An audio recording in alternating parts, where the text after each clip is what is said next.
اهدنا الصراط المستقيم.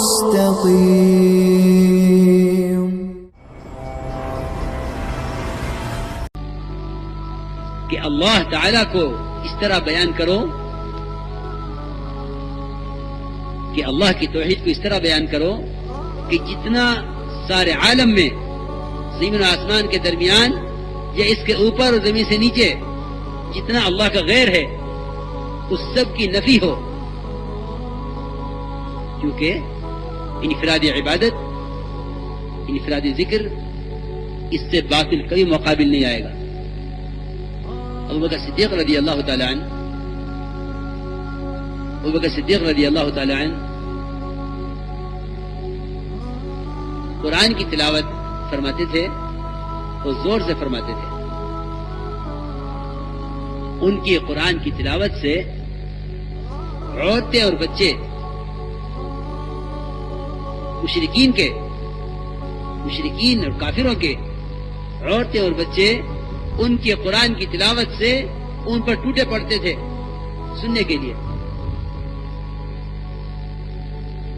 کافروں کو خطرہ تھا کہ کہیں اس سے ہمارے بچے اسلام میں داخل نہ ہو جائیں اور ہماری عورتیں اسلام قبول نہ کر لیں. ابوبکر رضی اللہ پر پابندی لگائی گئی کہ آپ اگر قرآن زور سے پڑھیں گے تو ہم آپ کو یہاں سے نکال دیں گے. ابن دغینہ نے اس شرط پر ابوبکر صدیق رضی اللہ تعالیٰ عنہ کو امان دی تھی کہ آپ قرآن گھر کے اندر کے حصے میں آہستہ پڑھیں گے، باہر آواز نہ آئے. فرمایا ابوبکر رضی اللہ تعالیٰ عنہ نے ابن دغینہ سے کہ تو اپنی امان واپس لے لے، میں قرآن زور سے پڑھوں گا. میرے محترم دوستو، اس میں کوئی شک نہیں کہ اللہ کے ذکر کے فضائل اور اس سے دلوں کے ضم اور دلوں کی گندگی کا صاف ہونا ثابت ہے، یقینی ہے. لیکن ایک اللہ کا ذکر ہے، ایک اللہ کے تذکرے ہیں. میں بہت ہی دل چاہتا ہے کہ آپ سے کھل کے بات کروں.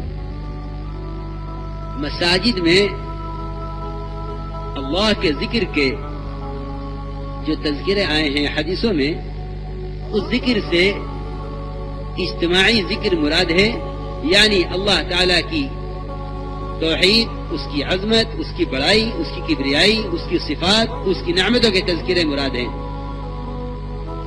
اس کے احکامات کے تذکرے مراد ہیں. دیکھو میری بات غور سے سنو، میں دو چیزیں عرض کر رہا ہوں، ایک انفرادی ذکر، ایک اجتماعی ذکر. انفرادی ذکر کا کسی حد تک امت میں معمول ہے، لیکن اجتماعی ذکر امت میں سے ختم ہو گیا. میری بات بہت ہی دھیان کے ساتھ سنو. وہ اجتماعی ذکر کیا ہے؟ وہ اجتماعی ذکر مسجدوں میں ایمان کے حلقے قائم کر کے ان میں ایمان والوں کو جوڑنا اور یہاں اللہ کی قدرت، اس کی عظمت، اس کی بڑائی کے تذکرے کرنا، یہ صحابہ کرام کا اجتماعی ذکر ہے. آپ نے بارہا روایت پڑھی ہوگی اور سنی ہوگی کہ معاویہ رضی اللہ تعالی عنہ مسجد میں داخل ہوئے، کچھ لوگ بیٹھے ہوئے تھے. حضرت معاویہ نے آ کر پوچھا کہ کیا کر رہے ہو؟ ان لوگوں نے کہا کہ ہم اللہ کے تذکرے کر رہے ہیں. یہاں تذکرے مراد ہیں، میری آگے بات جائے گی تو سمجھ میں آ جائے گی کہ ہم اللہ کے تذکرے کر رہے ہیں.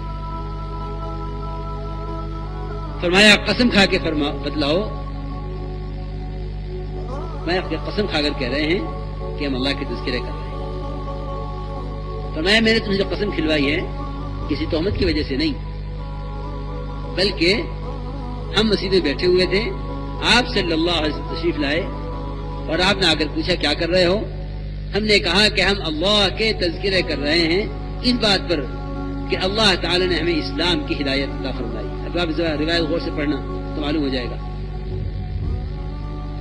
ہم اس پر اللہ کے تذکرے کر رہے ہیں کہ اللہ نے ہمیں اسلام کی ہدایت عطا فرمائی، ہم پر احسان کیا ہمیں اسلام کی ہدایت دے کر. فرمایا کہ خدائی کی قسم یہی کر رہے ہو؟ ہم نے کہا خدائی کی قسم یہی کر رہے ہیں۔ آپ نے فرمایا کہ میں نے جو قسم کھلوائی ہے تم پر کسی تہمت کی وجہ سے نہیں، بلکہ جبرائیل نے مجھے آ کر یہ خبر دی ہے کہ اللہ رب العزت تمہارے اس عمل پر اپنے فرشتوں کے سامنے